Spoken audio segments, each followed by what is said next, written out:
परभणीच्या पाथरीत रात्री विनापरवाना शिवरायांचा पुतळा बसवला गेलाय। शिंदेच्या सेनेचे आमदार सईद खान यांनी पुतळा बसवल्याची माहिती आहे। फुटीर खासदार संजय जाधवांच्या हस्ते आज या पुतळ्याचं अनावरण होणार आहे। विनापरवाना पुतळा बसवल्याने पोलीस कारवाई करण्याची शक्यता आहे।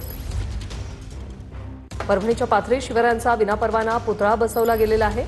शिंदेच्या सेनेचे आमदार सईद खान यांनी हा पुतळा बसवल्याची माहिती आहे। फुटीर खासदार संजय जाधव यांच्या हस्ते आज या पुतळ्याचं अनावरण देखील होणार आहे। विनापरवाना हा पुतळा बसवल्याने पोलीस कारवाई करण्याची शक्यता आहे।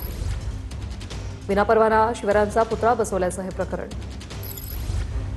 आमचे प्रतिनिधी ज्ञानेश्वर आपल्यासोबत थेट जोडले गेलेले आहेत। ज्ञानेश्वर, आपण पाहतोय परभणीच्या पाथरीत शिवरायांचा विनापरवाना पुतळा बसवलाय, यानंतर कारवाईची शक्यता, काय सविस्तर वृत्त?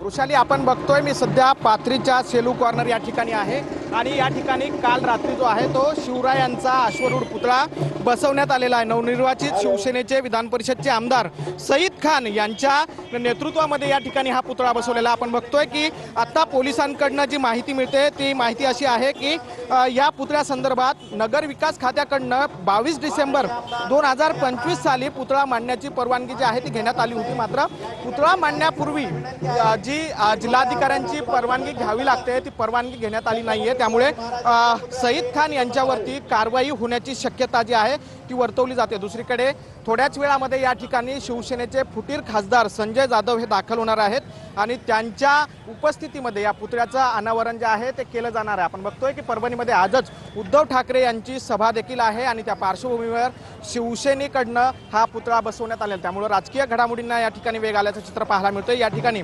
शिवसैनिक जे आहेत ते दाखल व्हायला सुरुवात झालेली आहे। आपण बघतोय की ढोल ताशा असेल, त्याचबरोबर शिवसैनिक या ठिकाणी दाखल झालेले आहेत। थोड्या वेळामध्ये या पुतळ्याचं अनावरण जे आहे ते या ठिकाणी केलं जाणार आहे। वृषाली, धन्यवाद ज्ञानेश्वर, तुम्ही दिलेल्या या माहितीसाठी।